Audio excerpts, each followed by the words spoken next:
We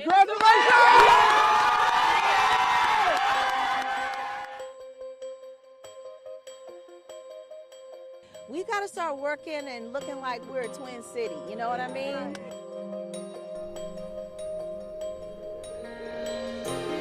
I think our city's pretty great. It's been run fine. Because property taxes fund so many important things, you wouldn't necessarily want it to be sort of a race to the bottom. We feel pretty confident that our community will continue to support the 4-day week. History was made on Election Day yesterday. After decades, a woman was elected mayor in KCK, and some measures will remain in Prairie Village as well as Independence. But change is coming in Jackson County. We'll get to all your results in just a moment, but we do want to thank you for joining us here on KCTV5 Plus to start off your Wednesday. I'm Janae Hancock here with Taylor Johnson. Taylor, a historic day, not only here locally, but across the nation. I know we're going to touch on that as well. But first, how are you doing? I'm doing well on this post-election day. I'm going to be honest. I love talking about politics. Same. It's just so interesting and intriguing. And like you said, so much history was made across the country and here in our area. So excited to get to all of it. And I tell people all the time, as far as news, this is our Super Bowl election night. We had the pizza and the in the day fridge. after. Yes, pizza. That's definitely something we look forward to every single election day. But let's jump into our local elections. All right, well, let's start with KCK, where voters have made their voices heard. Crystal Watson, who you see here, she will become the city's new mayor and Wyandotte County's CEO. She takes over for Tyrone Garner, who decided not to run for re-election after one term. Now, KCK has not had a mayor serve more than one term since Joe Reardon left office in 2013. KCTV5's Nathan Brennan is joining us from City Hall with insight on Watson's plans when she does take office. Good morning to our friends in Wyandotte County and KCK. I'm Nathan Brennan right here in front of the Unified Government City Hall in downtown KCK. Crystal Watson will take over as the next mayor of KCK. She will officially be in office starting on December 15th. Last night, she defeated Rose Mulvaney Henry as the next mayor of KCK. She'll take over for former Mayor Tyrone Gardner. Now, keep in mind, it's now been 3 consecutive mayors that have not served that second term. I spoke with many voters that are looking for consistency and stability from Crystal Watson. She's already outlined a lot of her priorities. You can find those on our website in KCTV5 News app, and that also includes incorporating a 1% earnings tax. You already noticed that 1% earnings tax. It's already on the Missouri side of the state line in Kansas City, Missouri. It could soon be coming to Kansas City, Kansas. You can, of course, follow all of those latest updates on KCTV5 Plus.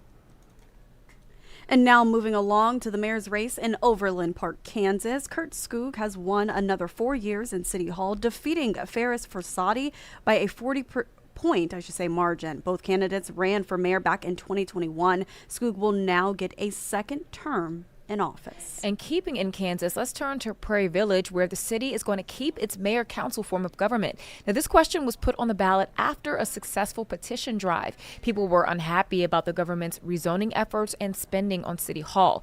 Even if it did pass, supporters say it would have been up to the council to figure out what to do.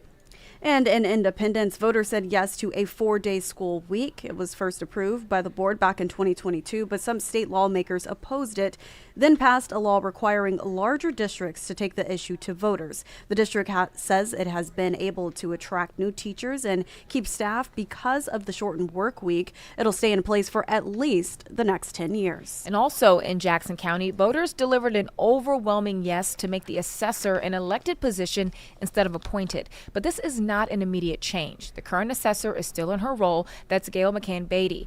KCTV5 investigative reporter Samantha Boring explains what this means for voters. For many of those 51,000 voters, this vote is really to start turning around the issues that they faced with their property assessments in 2019, 2023, and even this year.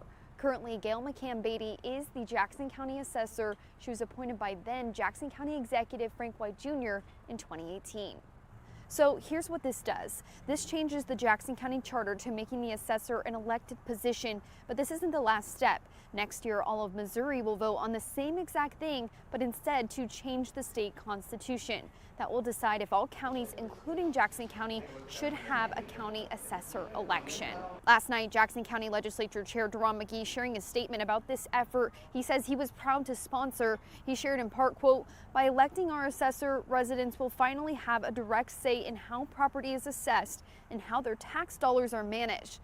This is a victory for homeowners, renters, small businesses, and for rebuilding trust in local government." Now, if that state constitution amendment passes next year, then Jackson County voters will have the chance to elect an assessor in 2028. In downtown Kansas City, Samantha Boring, KCTV5 investigates. And again, that was KCTV5 investigative reporter. I do want to direct you to our website right now where you can read and follow the full results from last night's elections and initiatives. You can also download the KCTV5 News app on your smart device, download it, and check the top stories section. This is also on our website, posted on the homepage. All right. You can see those results right there at the top. Okay, so another story we've been following, the effort to redraw congressional maps in Kansas. Well, it is now out of the picture, at least for this moment. There will be no special session at the State House, and Republican House Speaker Dan Hawkins says he can't get enough Republicans on board despite holding a supermajority. But the effort to redraw maps isn't necessarily dead just yet. Lawmakers do return to the State House for a new session in January.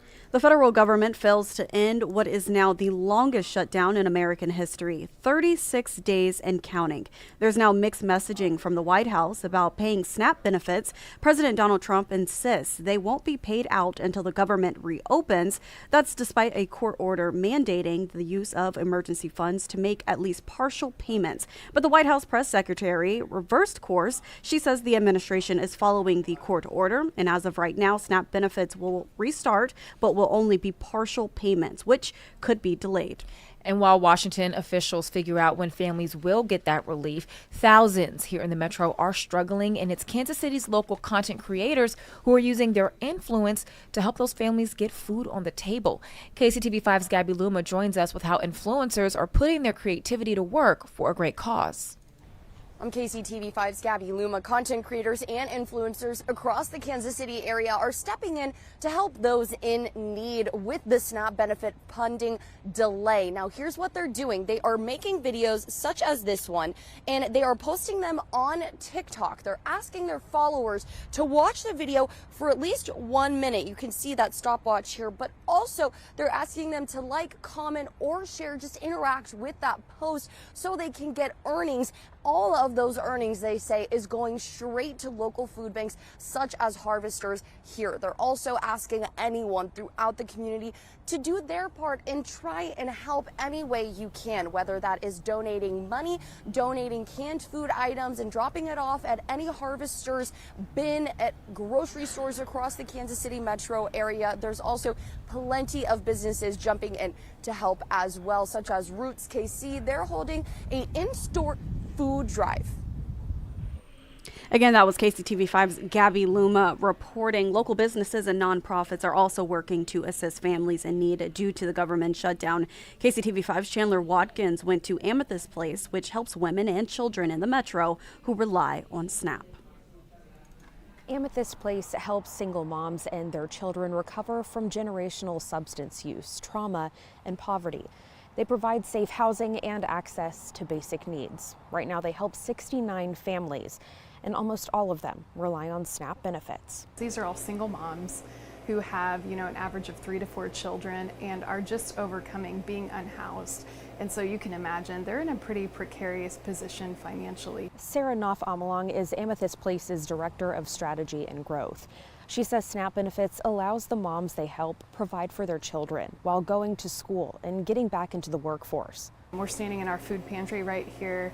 We already put about $1,000 a week into the pantry pre-SNAP pause. We're probably going to have to double that. This comes after an already difficult year financially following delays in county funding. Knopf-Amalong says you can donate food, cleaning, or hygiene products, which will immediately go to their families, or monetarily through their website.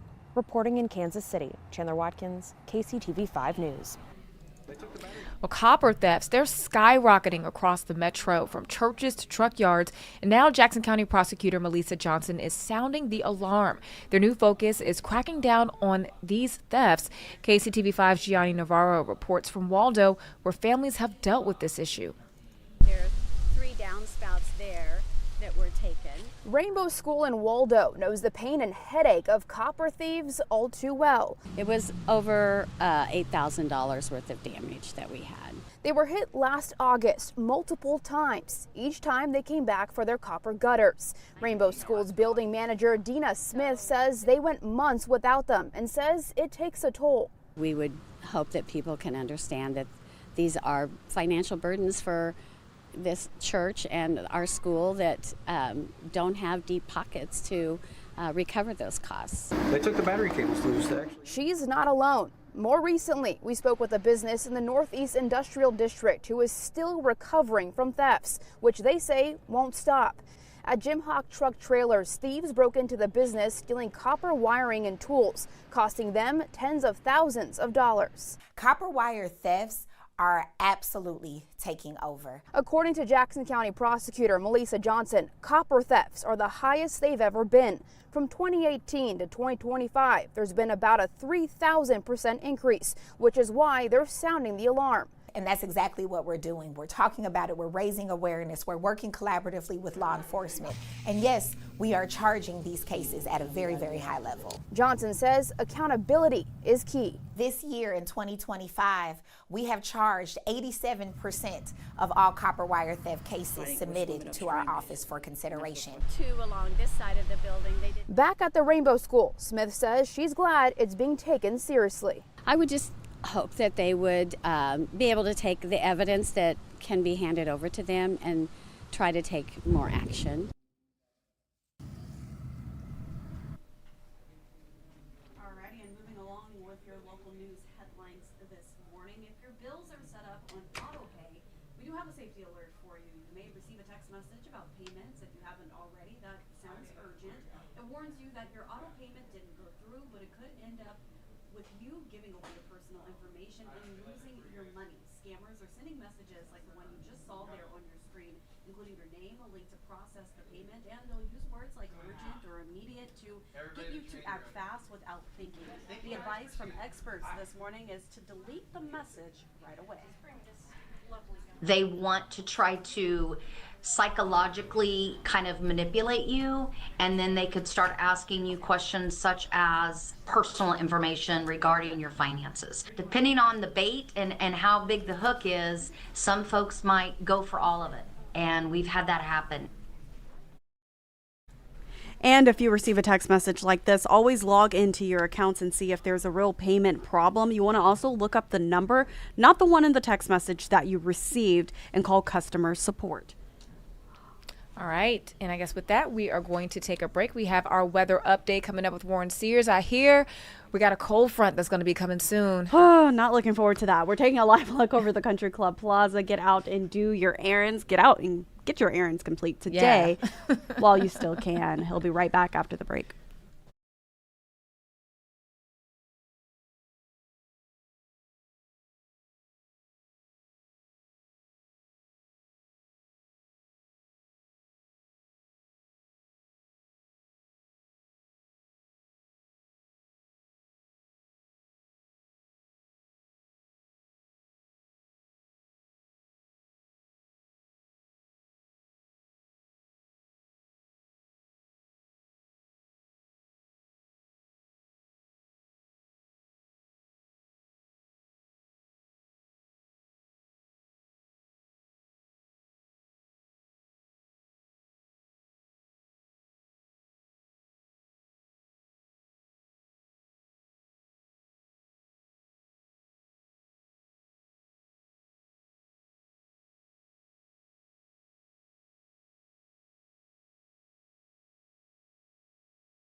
Hi, everybody. I'm First Warren 5 meteorologist Warren Sears. Happy Wednesday. Hope you're having a fantastic start to your day. Got plenty of sunshine and a nice start. Not too much to complain about today. Really comfortable conditions out there, and it's going to be a little bit cooler than we've seen here recently, but I think that for the most part today is a nice solid fall day. Going to be pretty happy with what we have in store this afternoon. Winds up a little bit, but for the most part, it's going to be a really comfortable day in the lower 60s. We do have some big shakeups to the forecast, though, a little bit later on this week. But hey, for the next few days, we're comfortable. We've got 60s every day. A little bit breezy at times, as I mentioned, but it's pretty quiet out there. Now, this weekend, that's when we have our big shakeup. A massive cold front comes through, and that is going to give you two completely different days of weather for Saturday and for Sunday. That's why we have the first warn in place. We're going to have a dramatic swing. We're talking from 60s to highs in the 40s. Other factors come with that, too. And then early next week, especially Monday morning, I think we're going to have the coldest morning low that we've had in a while. So we had a front come through this morning. We've got another one that comes through Thursday night into Friday morning. That one gives you a small chance at a few showers, but it's not overly impactful. It's this one that we'll be watching on Friday. Watch this one come in from the north. That is going to surge with cold air by the time we get through the day on Saturday. So I think the first half of Saturday is comfortable. I think the second half of Saturday is going to start falling quickly, and you'll see the winds pick up out of the northwest, and that's when you know the front has taken over. And look what it does. It pushes through the whole country for the most part, minus maybe South Florida. So this is a big, powerful front. We get these this time of the year, but it is definitely going to stir up the atmosphere quite a bit. Currently, though, 56. We're warming nice. We were about 50 out the door this morning, so that north wind, as I expected, has us locked pretty much into the 50s and low 60s today. We're not going to warm significantly like we did yesterday, and that's because just some cooler, drier air is filtering in with this north wind. About 10 to 15 miles per hour for a lot of us sustain. Some spots closer to 20, and that is going to be kind of the higher end there, but I think we could have some gusts in the 20 to 30 mile per hour range out there for your day today. So while it's not overly windy, it's going to be kind of a nuisance more than anything out there. So we'll work through the 50s and eventually low 60s. That's it. We'll go to about 63 degrees at 3 p.m., 62 degrees at 3 p.m., and then closer to sunset, falling back into the 50s. So again, pretty standard day. Our normal high is 58, so a little bit above that, but not bad. Really nice day. Got some good glimpses of the fall colors all around the area. Everything's popping right now, so it looks really pretty with all the sun. So enjoy your day. It's really going to be comfortable. Now, we have a couple of rain chances to talk about. I mentioned one Thursday night into early Friday, and then we'll have another chance on Saturday for a passing shower or two with a bigger storm system. So let's first talk about the Thursday chance. I think after 8 p.m. or so on that front, from about 8 to midnight, we could have a quick shower or two. This, sadly, will not amount to a whole lot, and sadly, we won't get to pick up much in our yards. I know everything's really dry out there right now, but I don't think more than maybe a couple hundredths of an inch, if you're even lucky enough to get a shower Thursday evening. So there's a reason we did not put a first warn on there. Just not overly confident that it's going to be very impactful, and the time frame more overnight. So 68 degrees on your Thursday. So after today of 62, 68 Thursday, a little bit warmer. 68 also on Friday. Friday looks like a really nice day, and it'll be dry, pretty much untouched from anything big, no dramatic swings or anything like that until we get into the weekend.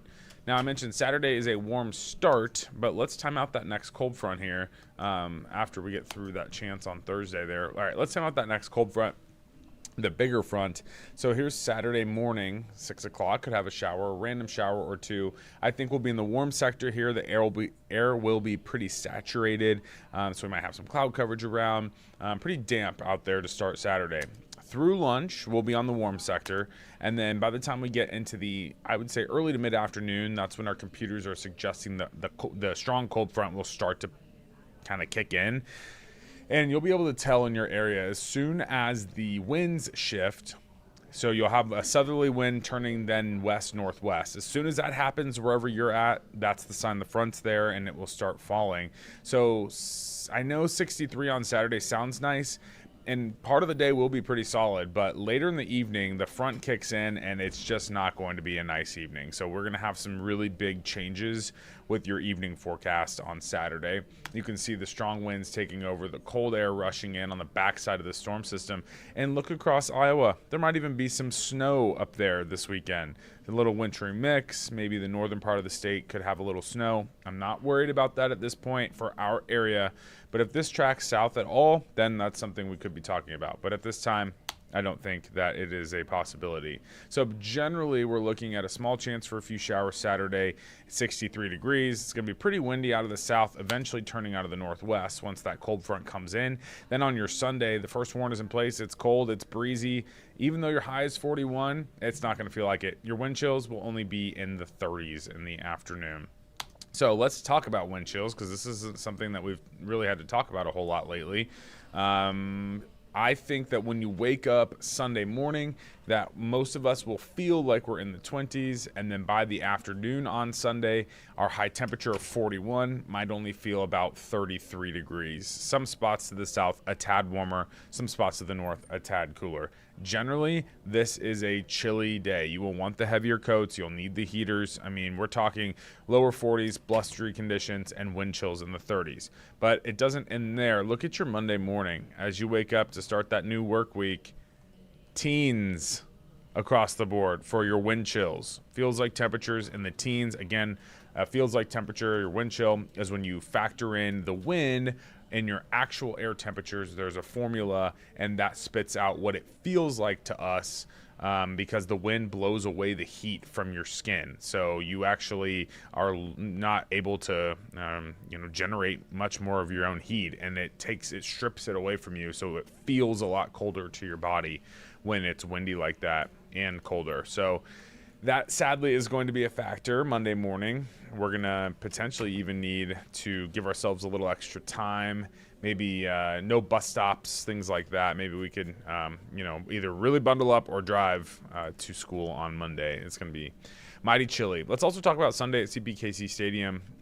It is definitely going to be chilly out there as well. It's 11:30 kick. 39 is your forecast kickoff temperature. But again, your wind chills only in that 30 to 35 degree range because it is going to be breezy. The positive on Sunday, it looks sunny. So that will help. But everything about that sounds cold to me. But some diehard fans will definitely be out there. It'll be a great day at CPKC Stadium. But look at those temperatures out ahead of that. Sadly, we're not playing over the next few days because look at the 60s, even low 60s Saturday, as I mentioned, right around lunchtime, early afternoon, and then those temperatures will start to fall. You're at 29 Sunday morning, but 23 on Monday morning. That's a 44 for an afternoon high on Monday. It's 2 days, Sunday, Monday, for 40s for highs, and then eventually we do get to make a run back at the upper 50s to near 60 by Tuesday. A little bit of everything here all over the place. That's what we do this time of the year. But hey, don't focus too much on that Saturday night, Sunday stretch. You have some really nice days out ahead of that before we get there. All right, that is a look at your midday weather update. Hope you have a fantastic rest of your day. And Janae and Taylor will be back here shortly. And we'll have your next weather check coming up around noon. All right, everyone. Have a great day. We'll be right back.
Thank you for staying with us here on KCTV5 Plus. Taylor Johnson here to talk all about the Ebony Rose Scholarship Gala that is being put on next weekend by the National Congress of Black Women Inc. Kansas City chapter.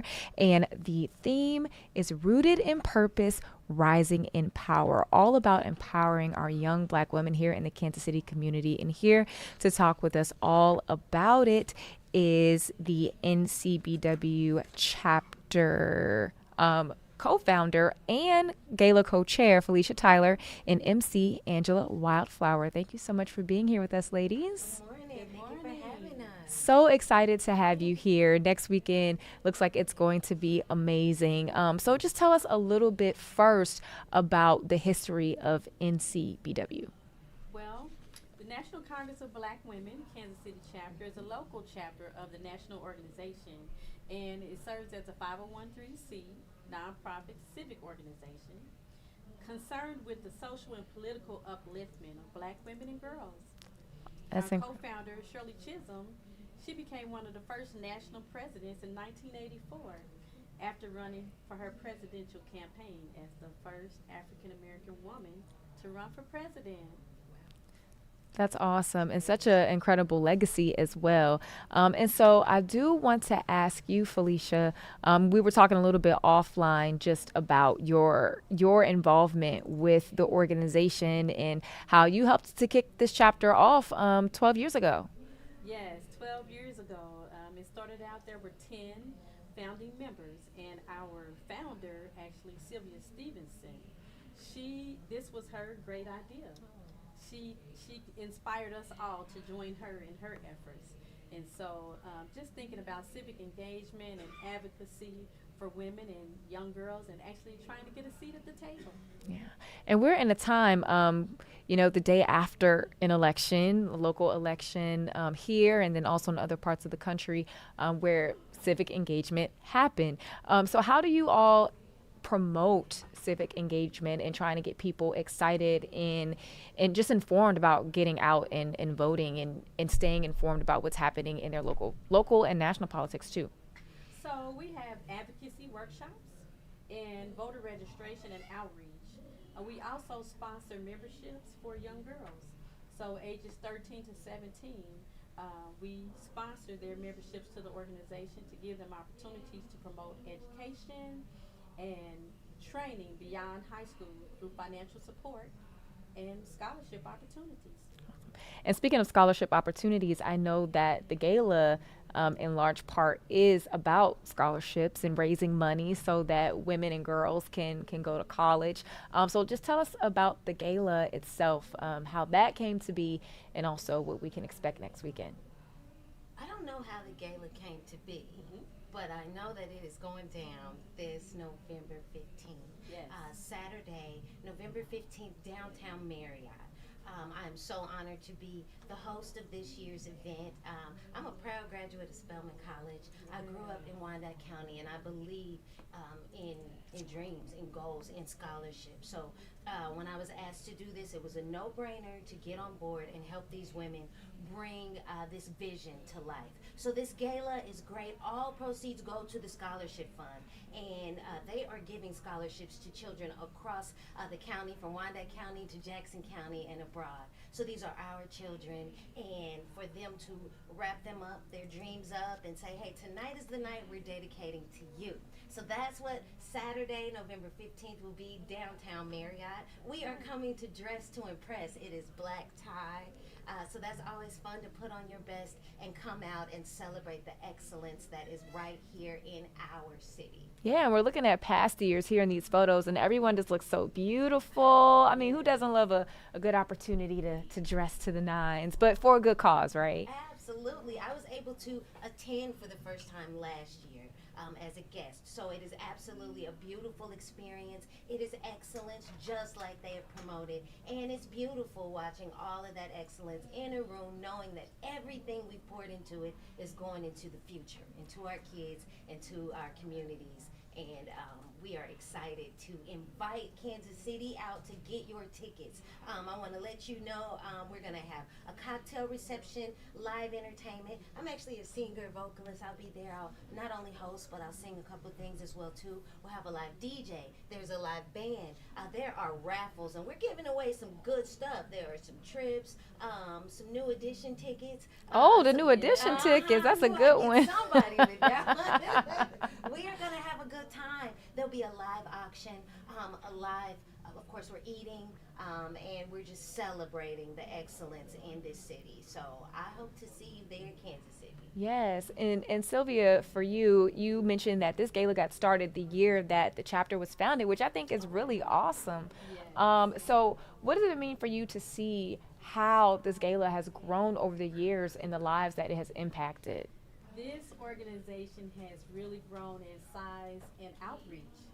We have been able to date, over years, give out $50,000 in scholarships to local Black high school and college students. Not only are we offering these opportunities to young people, but we're offering them to mothers as well. Women that are interested in furthering their education and getting involved in the community. Awesome. And so I know there's so much that you talked about that can be expected, but also just for the scholarship recipients, how much have you given out over the last few years? Yes, our total is over $50,000. And so we are very happy to be able to enhance the educational opportunities of our Black women. Awesome, awesome. Is there anything else that you want to just share or add about the event next weekend? Well, we just want to make sure that you get your outfits, Kansas City. Come out and join us. You can still get your tickets. The website is ncbwkc.org. You can follow them on Facebook. They're on Instagram. I'm Angela Wildflower. I will be your host for the night. Again, we plan on having an amazing time for an amazing cause, and we are welcoming you out to join us. This is the 12th year that this celebration has gone on. So we're not new to this. We are true to this, and we're excited to do this one more time with you, Kansas City. Awesome. Well, thank you so much for being here with us today. We really appreciate it. So excited for the event and all the great work you're doing. And with that, we are going to take a break, and we'll be right back. Thank you.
Thanks for staying with us here on KCTV5 Plus. Taylor Johnson here with Latrice Kabuya. And you know when she is here, it is Wellness Wednesday. How are you? It is. I'm wonderful. How are you? I'm doing great. Good. I cannot complain. Yes. I had a great weekend, as I shared with you. Got to see some family, which was good. Really filled my cup. Absolutely. It always feels good to go home, right? Yes. Absolutely. Yes. Yeah. Especially after being away for so long. Yes. But in going home, I attended my college homecoming, and Fun. You kind of go there and you see people that you hadn't seen in years, and you remember being so close to, or even people that, you know, you're just not friends like that anymore. Yeah. So I kind of wanted to talk about dealing with parting ways with people, Yes. or even maybe making the distinction between who are your friends, who are your associates, Yeah. especially after time passes Yes. and you see each other for the first time in a long time. Yes. So who you are now is not who you were back then.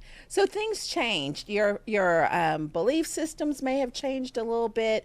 What you want to do, what you like to do, your interests, all of those things may have changed. And so, yeah, it does kind of build a wedge, if you will, or maybe just different journey paths. And that is okay. You know, I hear a lot of times people say, oh, I just feel really weird. I feel weird around them. No, be confident in who you are, right? And it's okay that you've outgrown them, or, you know, you two have gone your separate ways. There's nothing wrong with that. Actually, that's a beautiful thing. A lot of times, if we look at it from a lens of growth, you know, we should be aspiring to grow, evolve, and move forward. And sometimes you can't take those people with you, and that's okay. And at what point, I guess, would we know that, you know what, maybe it is time to do that? Yeah. Because sometimes, you know, it just happens naturally. And then other Yes. times you kind of have to have that conversation. Absolutely. Well, first of all, we are committed to loyalty, but loyalty can hurt us and hinder us. So how do we figure out, you know, when that time comes? When they are irritating. Anything they say just irritates your soul. No, when your conversation, you know, you two are just two different people. What your interests are, the way, you know, there was a time where maybe when you saw your friend, you were like, oh my gosh, I just love her. And now you're like, huh, okay, wow, what's the time? And that's okay. I think that agitation, the irritation, and just knowing that, you know what, this just doesn't feel like it used to. And maybe I need to really examine, you know, our friendship, you know, and that could be you personally just saying, okay, we really don't align anymore, and then move, you know, forward with that. And it doesn't have to be this, grandiose breakup, you know. It could just, you guys just stop talking, stop calling, stop texting. It can be something as simple as that. You don't have to have this, I am not your friend anymore. You don't have to do that, right? It just sometimes just happens organically. But, you know, sometimes it might be that organic separation, and then you're left wondering, like, what happened? How can we kind of come to terms with the fact that we may never get that closure? Well, I don't think you need a person to have closure. I think closure comes from within. I think, again, you have to review, examine, and look at the relationship. Now, we love a honeymoon. We love the fairy tale.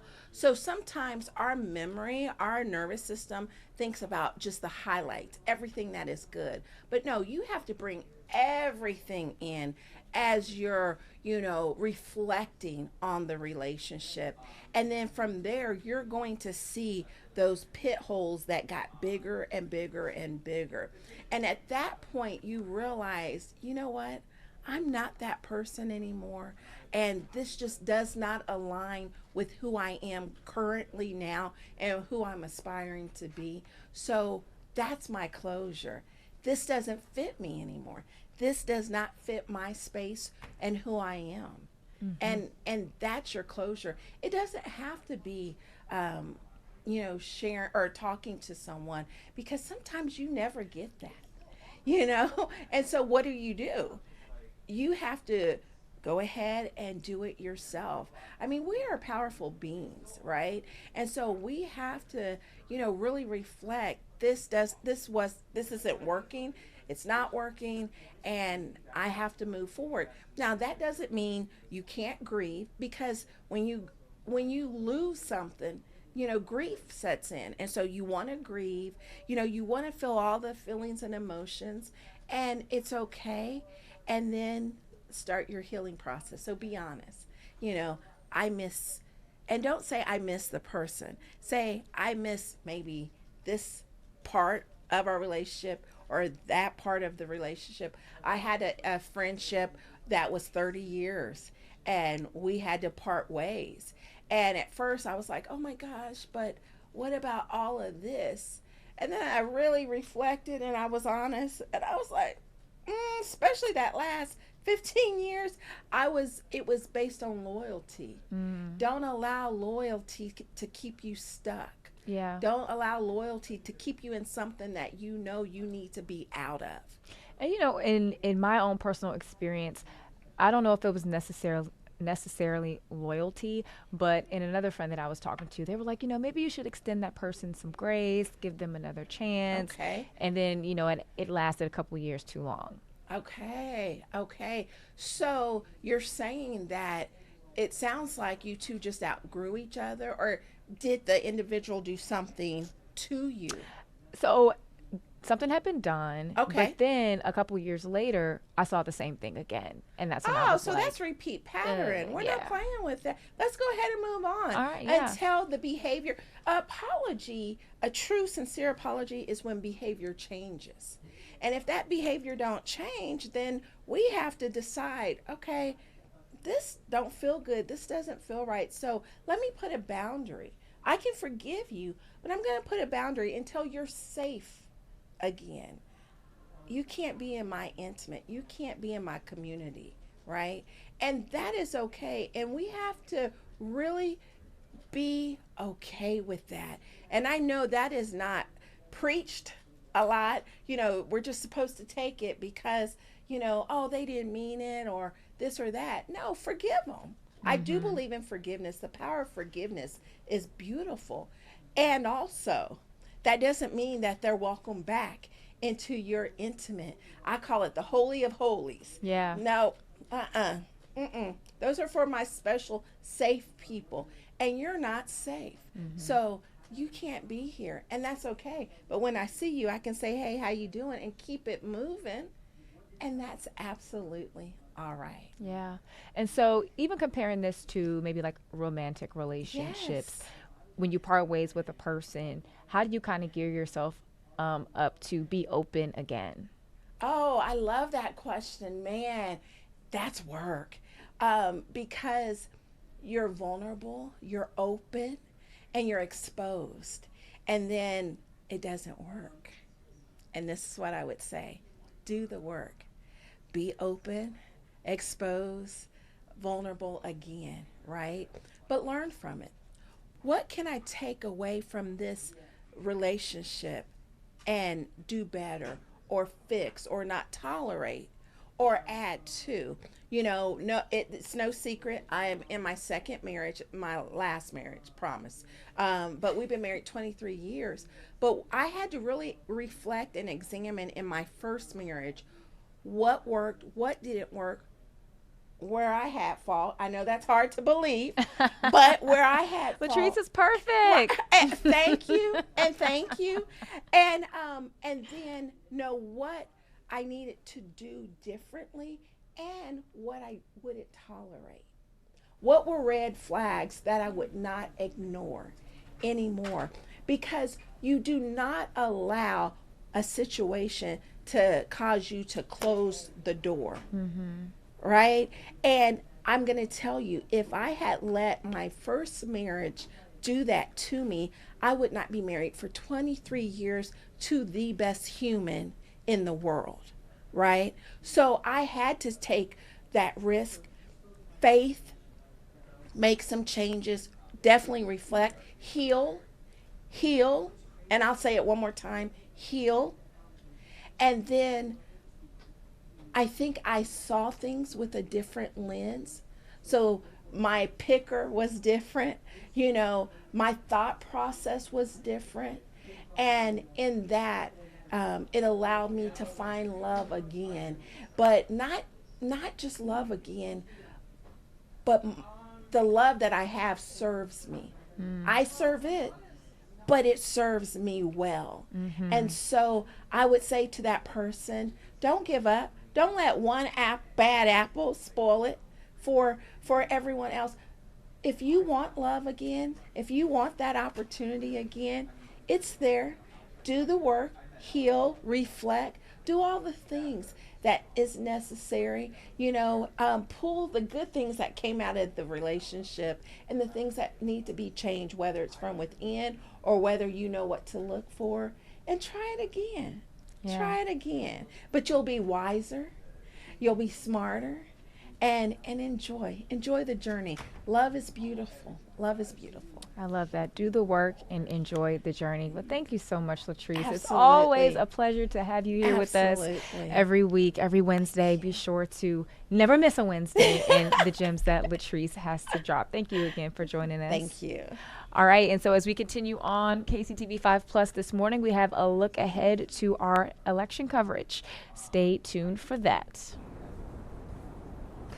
The Democrats sweep on election night. I'm Jared Hill with a look at the historic wins, what this could mean for the party going forward, and what President Trump is saying to his own coalition.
Do you? Never mind. All right, everybody, we are back. Thanks for joining us here on KCTV5 Plus. We were trying to decide what to do, but as you might have heard, it was a big night for Democrats in key races across the country last night, with candidates projected to win in New York City, New Jersey, and Virginia. A common theme in their victory speeches, the candidates seeing the wins as a mandate for a change and a push towards the future. Voters are also expected to approve California's Prop 50, the Democratic governor's measure to redraw the state's congressional maps. All the while, President Trump is weighing in. CBS News' Jared Hill has more from New York. An election night sweep for Democrats. In New York City, Zoran Mamdani, a 34-year-old Democratic socialist, is set to become the Big Apple's first Muslim mayor. Tonight, you have delivered a mandate for change. Next door in New Jersey, voters propelled Democratic Congresswoman Mikey Sherrill to the governorship after a tight race. The future is now. Roll up your sleeves, let your passion flow. The country we carry in our hearts is waiting. History made in Virginia. Former Democratic Congresswoman Abigail Spanberger is projected to become the Commonwealth's first woman governor. Virginia chose pragmatism over partisanship. On the other side of the country, California voters overwhelmingly appear to have approved Governor Gavin Newsom's Prop 50, a plan to temporarily redraw the state's congressional map to favor Democrats, a response to efforts by Republicans in Texas and other red states at the request of President Trump. We need to see other states meet this moment head on as well, to recognize what we're up against in 2026. CBS News exit polls show that the economy and President Trump played a big role in how folks cast their ballots yesterday. It's something that we heard from voters here in New York. I think this vote, even though it's a local election, did have major impacts on how the two major parties have control across the country. Overnight on social media, President Trump said pollsters blamed the GOP losses in part on the history-making government shutdown and posted this cryptic message. And so it begins. Jared Hill, CBS News, New York. Well, President Trump also called on Senate Republicans to change the rules in order to push through voter reform and his other agenda priorities. And speaking of President Donald Trump, today, November 5th, marks 1 year since he won his non-consecutive second term for the White House. On that day back in 2024, Trump thanked the American people from Mar-a-Lago, predicting a golden age of America was on the way. Trump's victory was sealed after he took the state of Wisconsin, securing more than 270 electoral votes required to win. He beat Vice President Kamala Harris, who took the Democratic bid after then President Joe Biden dropped out of the race late in the campaign. President Trump, and Grover Cleveland are the only commanders-in-chiefs to get a second term after failing to win a re-election attempt. All right, now to a very devastating and shocking story. I mean, every time I see this video, it's just like, wow. Officials say at least 7 people are dead after this plane crashed in Louisville, Kentucky yesterday. They say at least 11 others are hurt. Now, this was a UPS cargo plane, and it's unclear why it went down. According to officials, the National Transportation Safety Board is sending more than 24 investigators to try to figure that out. Amy Kiley has the latest on the incident, but first, here is a warning that the video in this story, as we just saw, it does show the plane crash itself, so it could be disturbing to some viewers. He said, "What's all that smoke?" You know, and we noticed the smoke coming in the sky. We could see it through our windows of the plane. Officials report multiple casualties after a cargo plane crashed near Louisville Muhammad Ali International Airport yesterday evening. They say it went down shortly after takeoff, leaving a fiery trail of destruction through businesses and roads. Officials say 3 crew members were on board and at least 4 others. To convey the same message this evening, they are going to be doing everything they can to support those that have been impacted by this horrible tragedy. The fire department chief says hundreds of firefighters worked to contain the blaze, which had spread over a large area. The mayor says the airport is expected to reopen today. In this tragedy, Louisville will come together. Louisville will show up and be there to support our fellow residents who are struggling at this time. I'm Amy Kiley reporting. Such a huge tragedy there. So definitely sending our best to the community there, but also across the country, because Taylor, we know the people that were also injured or may have lost their lives, they have loved ones across the country. Yeah. So we'll continue to keep you posted on that. Now, moving along, the federal government has set a record. Today marks the 36th day of the federal shutdown. That officially makes it the longest in history. There is a glimmer of hope that it could end soon. A small group of lawmakers say that they've got momentum on a plan to end the standoff. It wouldn't give Democrats the extension of subsidies under the Affordable Care Act that they are holding out for, but it would give them a standalone vote on the matter. It could be a tough sell for some, but there's no guarantee that vote would pass the Senate. And as a result of what we've been dealing with, staffing problems at several air traffic control facilities continued yesterday. The FAA said those issues caused increased delays for travelers, and that the Department of Transportation said that could force them to close some parts of the airspace. Travelers at airports in Houston saw delays of 40 minutes or longer, and at Phoenix Sky Harbor International Airport, delays were around 45 minutes. Now, since the start of the government shutdown just over a month ago, there have been at least 417 reports of staffing triggers, and those have required action in the form of delayed flights or even rerouting flights. Now, the Trump administration is providing $24 million in emergency assistance to countries hit by Hurricane Melissa. That breaks down to $12 million in assistance for Jamaica, $8.5 million for Haiti, $3 million for Cuba, and $5.5 million for the Bahamas. The funding will be used for housing, water, food, sanitation, and emergency health care. The U.S. expects to announce additional assistance packages in the coming days after personnel on the ground further assess the damage. All right, so let's get to some health news, shall we? So consumers, they may soon be able to get access to weight loss drugs at a much lower price. Sources say the Trump administration is close to locking in deals with Eli Lilly and Novo Nordisk. The proposed deals would make some of the company's weight loss drugs available for as low as $149 per month. The list price for the popular drugs are at least $1,000. However, many consumers may pay less based on their insurance and other discounts. The proposed agreements would also clear the way for Medicare to cover the drugs for certain beneficiaries. The deals could be announced as soon as tomorrow, but sources do say discussions are still ongoing. Alrighty, well, that'll do it for your national news headlines. We'll circle back, but we do want to toss things over to today's top health stories. Children who have had COVID-19 face a higher risk of rare heart complications. A UK study found while cases were still very rare, children who had a previous COVID infection had slightly higher rates of myocarditis or pericarditis. Children who had been vaccinated, meanwhile, had lower rates of rare heart complications. The number of adults in their late 40s getting screened for colorectal cancer is skyrocketing. This comes after the U.S. Preventive Services Task Force changed its guidelines, recommending screening for people ages 45 to 49. Research published in JAMA found after the change, the number of adults in that age group getting screened jumped tenfold, with the biggest increases among women and white patients. And more than a third of men would rather be stuck in traffic than talk about their prostate health.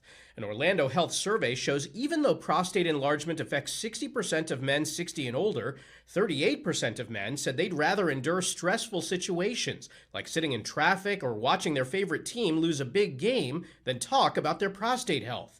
Researchers stress that reluctance to address prostate health leads to delayed diagnosis and treatment.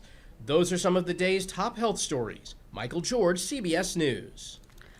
Okay, I want to turn to this story now because it is completely shocking. Passengers on a Frontier flight, they are breathing a huge sigh of relief today. A bomb threat note was found on board, forcing the plane to stay on the tarmac at the Dallas-Fort Worth airport on Monday for 2 hours. Marissa Armaez explains how it all played out.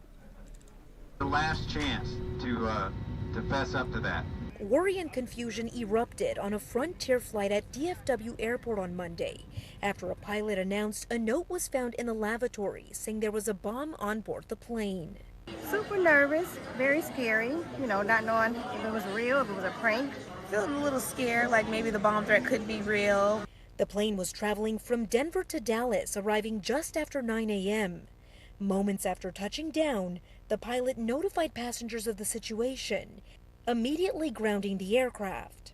If you left that note in the lab, we can avoid what we're about to have to go through.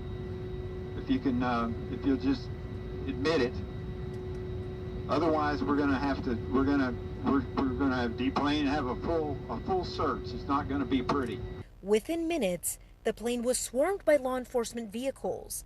Police, FBI investigators, and a SWAT team quickly boarded and began searching the aircraft. I thought it was ridiculous because of all the everything that's going on politically and everything. It's just crazy to say something like that. One man was escorted off the plane for questioning, but later returned to his seat.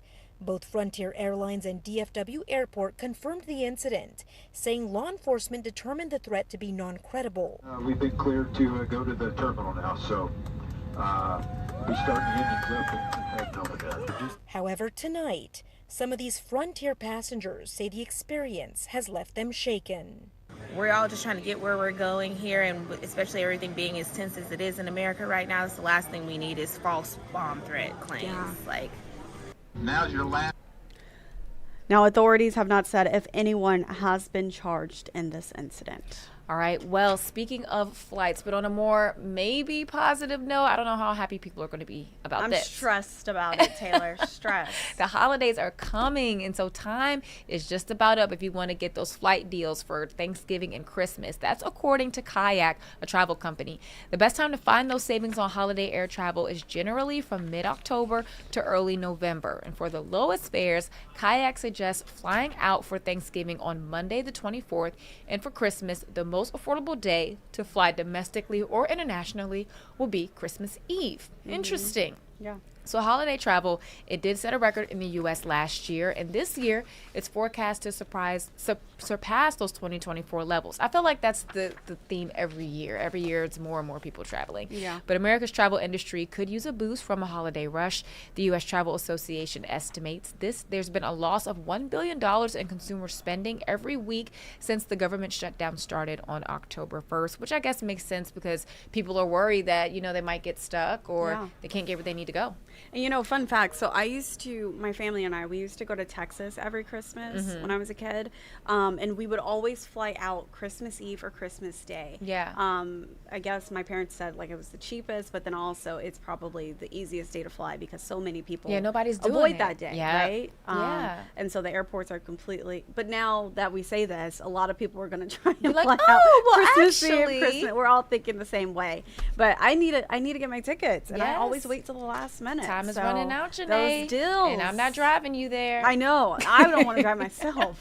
This weather is unpredictable. Seriously. All right. Well, what you can depend on, we do have your entertainment news headlines coming your way, including your sports headlines. Woo. Taylor and I are taking over. We'll be All right back right. after the break.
All righty, welcome back into KCTV5 Plus.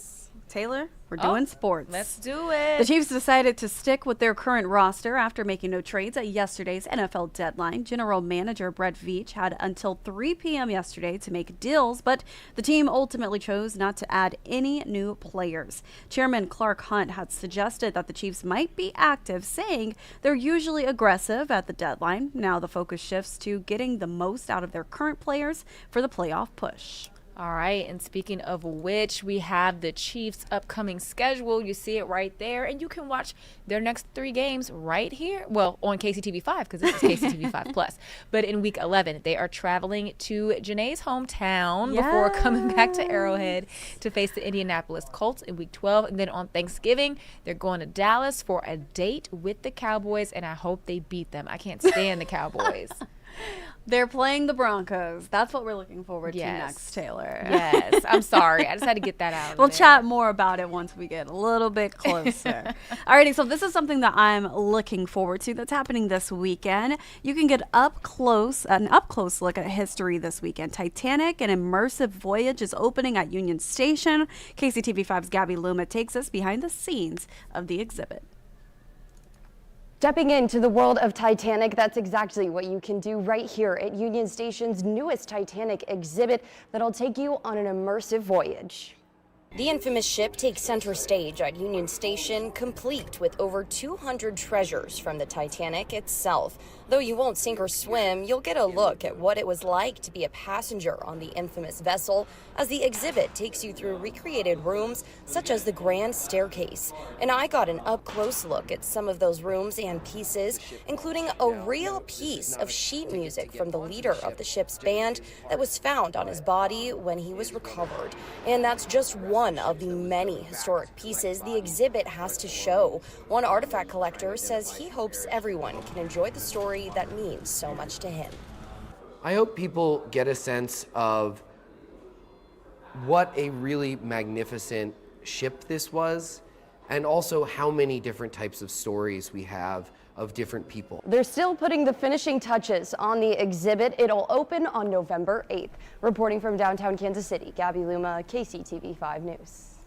All right, that looks pretty interesting. Well, Halloween is over, which means, as Mariah Carey said, it's time to start. I need you to say it just a little bit. I didn't want to embarrass myself, so I did it low. It's time to start thinking about Christmas.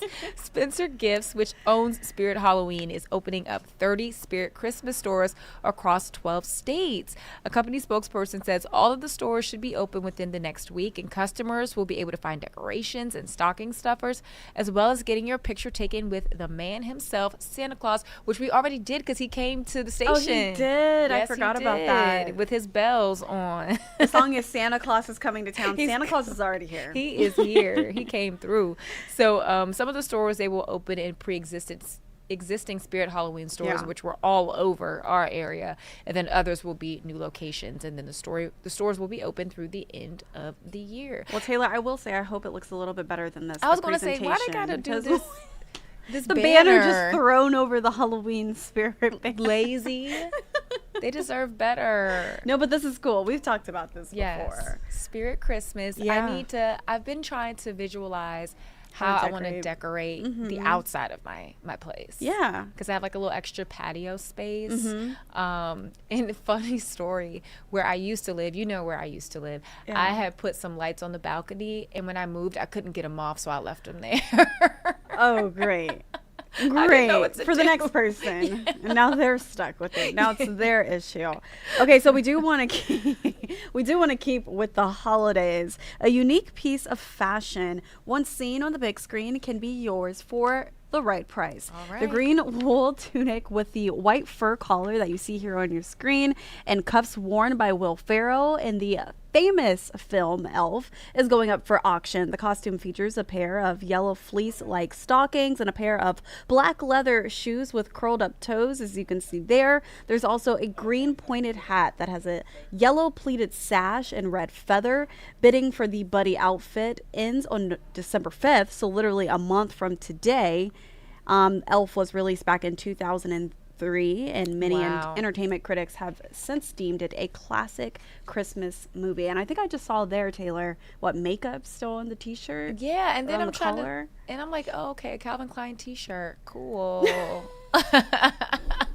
But Will Ferrell wore it. Yeah. So this is probably one of my favorite Christmas movies. So I think this is pretty cool. I wouldn't want it, but I do think it's pretty cool if whoever Elf is gets so it. cute. 2003. That's wild wow. to think about. That movie came out in 2000. Over 20 years ago. Wow.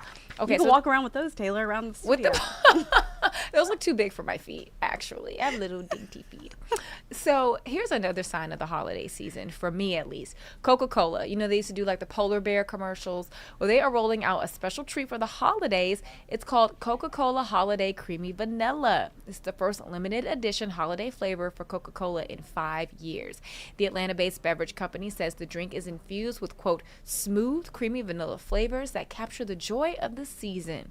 The limited time drink is available in full and zero sugar versions. And I feel like that's not very off because they used to have vanilla Coke. So have you ever had vanilla Coke? Yeah, I'm not a big fan. It's kinda like but a this root is beer a float, sign I of guess. this is a sign of the holidays. I'll give them that specifically because they put holiday creamy vanilla. So I'll give them that.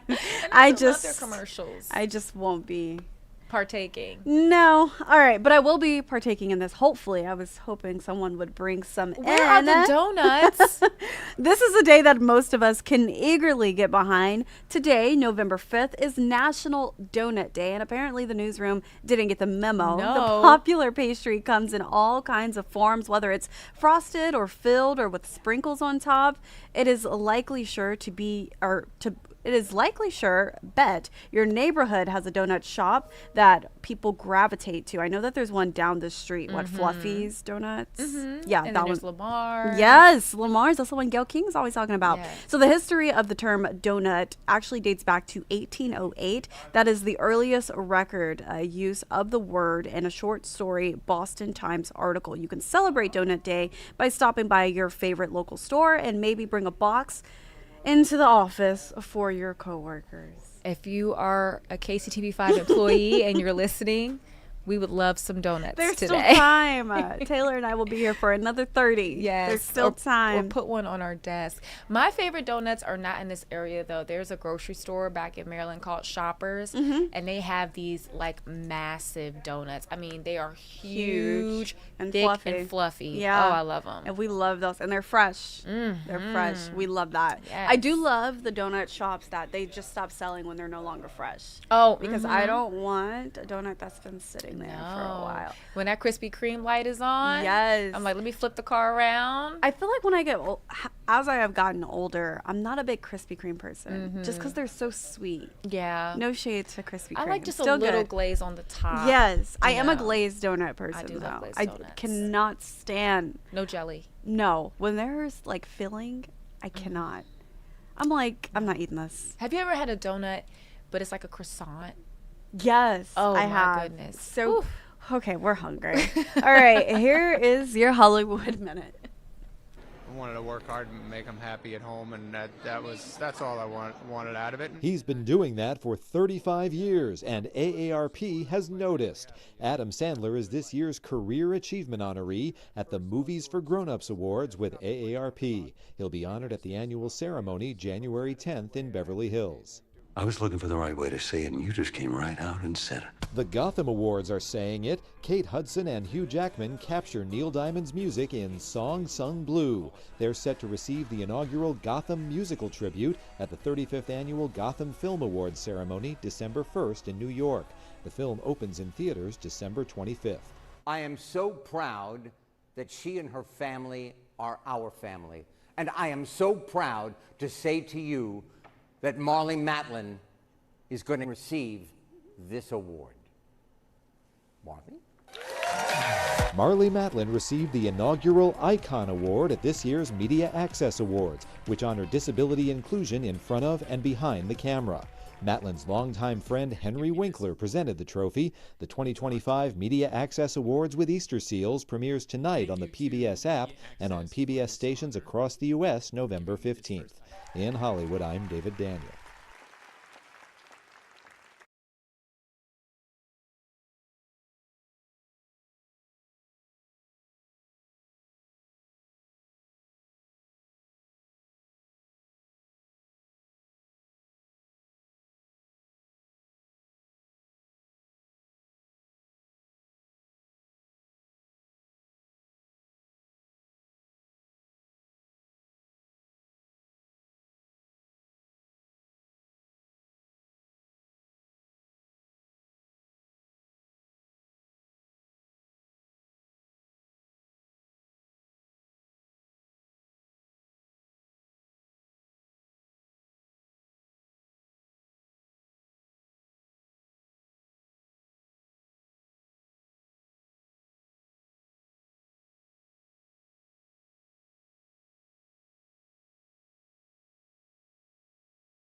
The calls can be ridiculous.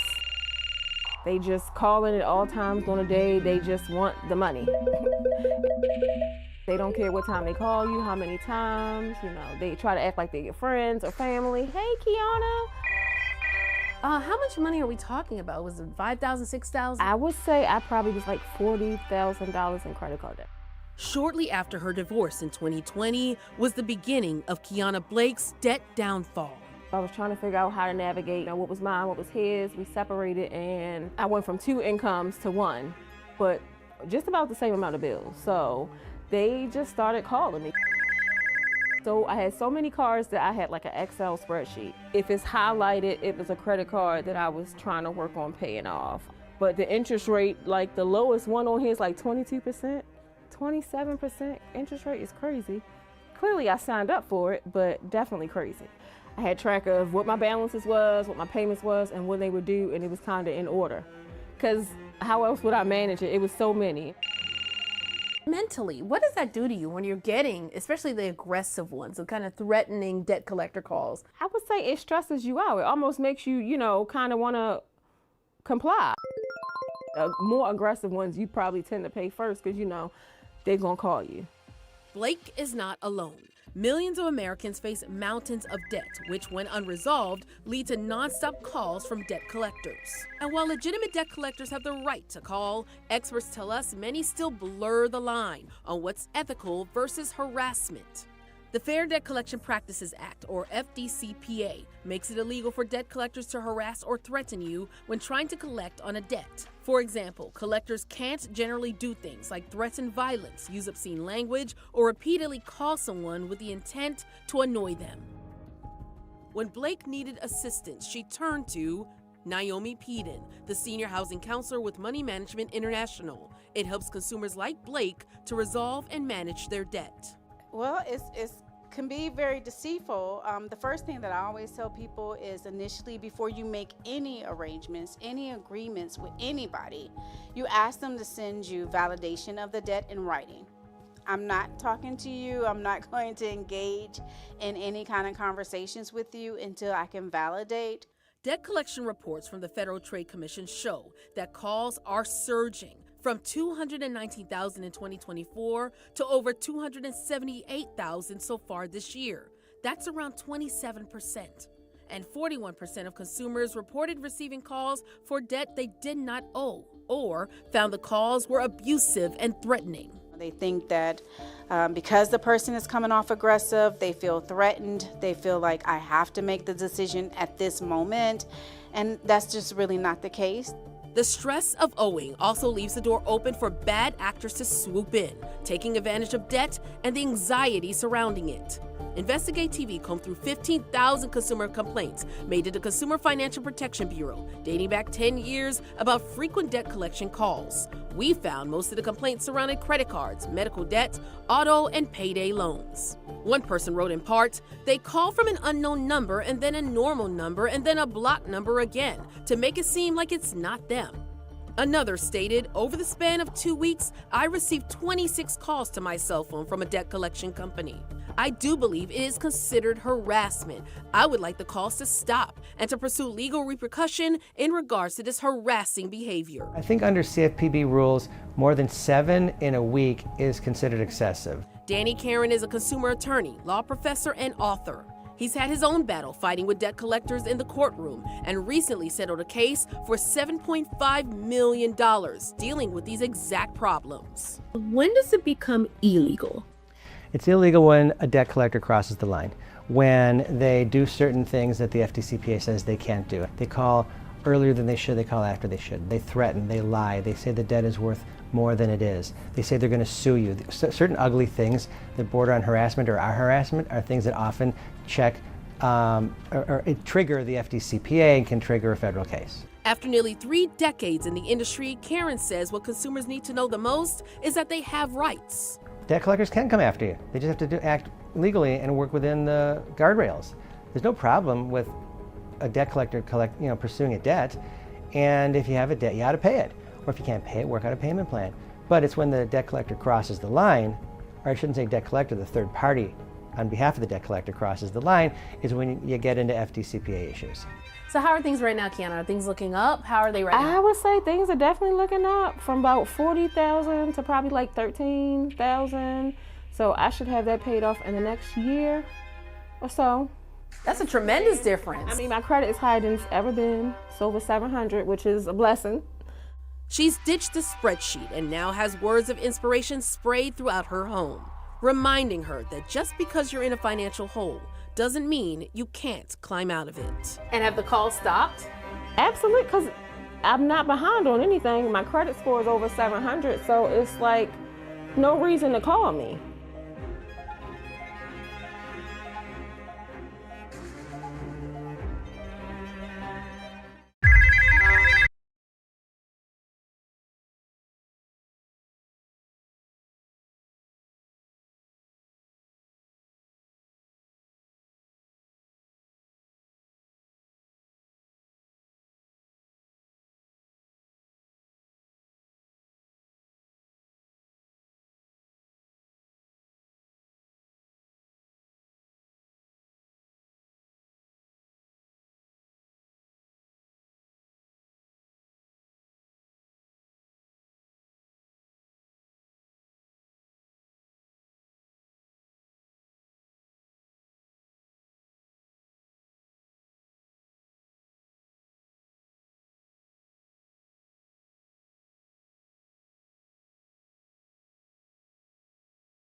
Fall colors are finally starting to pop across the Kansas City metro. Now, many of you've probably seen the red and oranges in your backyard this week. So let's get over to Melissa with an update on our fall foliage. Melissa. Well, the good news is it's been a little bit delayed, but we're finally seeing our peak fall foliage. It has begun. Now, this year's a little bit different than other years, like last year, because it was impacted by the heat and the drought. It was abnormally warm. It was very dry to start the fall season and even continuing into it as well. So this season itself started early from the stress of the drought and the warm air, but it's peaking later due to the continuation of the warm weather that we had through much of the month of October and even in September. So our color is still good. It's just a little bit different because it's peaking later. So here is October 21st. I've been snapping pictures of trees all fall season long. So here is October 21st. As you can see, there is just a little bit of color out there, but this I took this morning on my walk with my dog. And as you can see, we're losing a lot of the leaves, but the color is vibrant. Now, when we compare that to last year,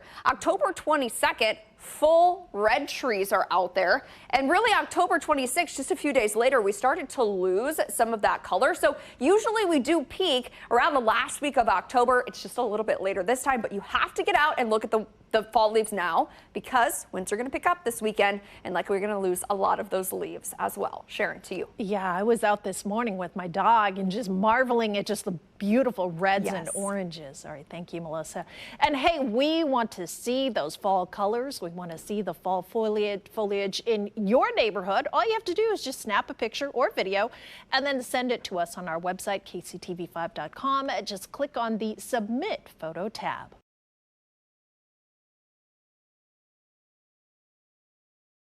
This week is Winter Weather Preparedness Week in Missouri. Now, yesterday we explained what First Warn means for you.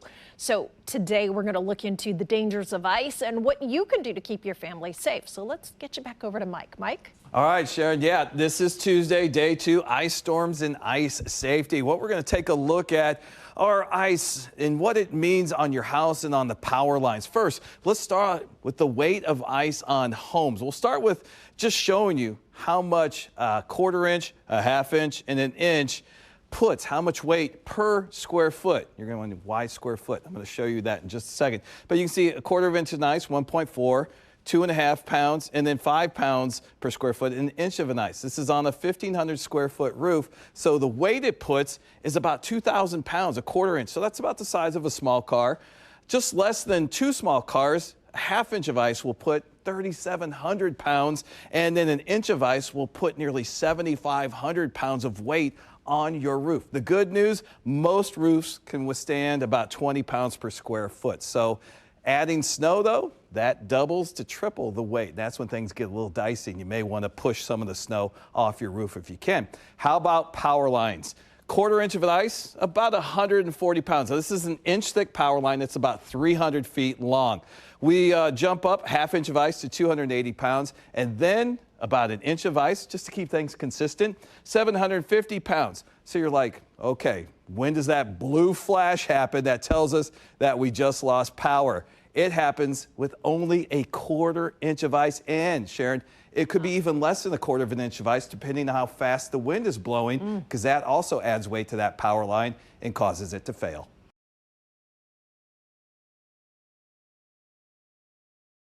Open mic jazz jam on Wednesday and Creed at T-Mobile Center on your Thursday. If you are heading out to the concert, it looks like a really nice evening. Temperature-wise especially, we're going to be in through the 60s and eventually some upper 50s by 9 p.m. So maybe you're going out to dinner before the concert. It looks dry then. Now, later in the evening, we're seeing small signs of a couple of light showers. I think the closer you get to midnight and into the early morning, but I'm just giving a small opportunity here for a raindrop or two. But for the most part, Creed concert looks just fine. Obviously, it's inside, but your walk to and from, no issues there. The Crown Center Ice Terrace opens on Friday. We've got Riley Green on Saturday. One event, though, I want to draw your attention to is the KC Current game on Sunday.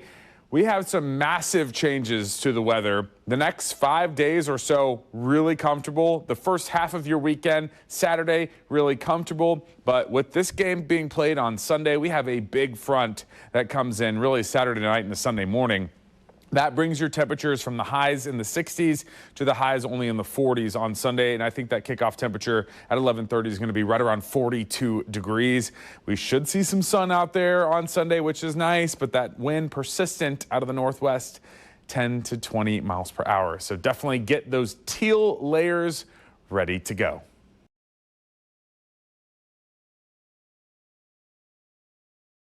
And we've got a theme in the weather forecast, too, and it is this: enjoy it while we can. For now, everything's great. We're riding this wave of warm weather. It's early November, and we're in the 60s. It's really good stuff and just generally nice to be outside.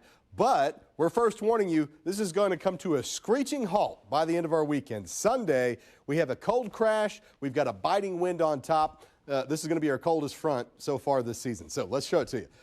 Temperatures tumble. This is number one. All right, we're going to go from warm to wintry, and it's going to happen fast. All right, 62 tomorrow. Not quite as warm as today. Upper 60s Thursday, Friday. We're going to be near 70. Some of us will be in the 70s. Saturday is still mild, though not a great day, and I'll explain why here in a second. And then we plummet by about 20 to 25 degrees. 41 right now is our forecast on Sunday. but I think there's a good number of us that don't make it out of the 30s on Sunday. On top of that, we've got wind that's going to be blowing in this weekend. It's going to be gusty both days, especially Saturday. This is why we don't have a great day either day this weekend. I mean, we've got 30, 40 mile per hour wind gusts at times. Not all day Saturday, but Saturday looks pretty windy. So keep that in mind if you got plans outside. I was thinking about putting up Christmas lights. I just don't know if that's going to happen. Then Sunday, still breezy, but not as much, 20, 25, but that adds a bite. And when you put the combo together, we're talking wind chills in the teens at times. How long has it been since we felt that? Long time. Temperatures are going to feel like the upper 20s. Sunday morning, you're heading out to brunch or church, and you've got 28 degrees on the feel like scale. Even in the afternoon, it only feels barely above freezing. And then by Sunday night, it's going to feel like the teens, all right, down to about 18 degrees or so on that scale. We do have a little rain possible as this whole thing moves through. Saturday, new 20% chance. It's not much. You're probably going to stay dry on Saturday, but just heads up, we're going to track that. Most of the day would be dry even if we did see a little bit of rain. And what is that? One of our 2 long-range computer forecasts is still trying to put out a snowflake or 2. I put this in big, bold letters for you. It's not likely. I don't have a snow chance on Saturday night, but I want you to know we see it, and it won't catch you off guard because we're watching it.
All right, your girls are back with this awesome story. I love these stories. Look at her So one Florida smile. woman, she's proven that the sky is not the limit, literally, when it comes to achieving your dream, regardless of your age. This is 86-year-old Kim Noor, and last month she went skydiving for the 999th time. Oh, you heard that right. goodness. She made her Look at first her. jump in 1959 when she was 18 and after she forged her parents' signatures.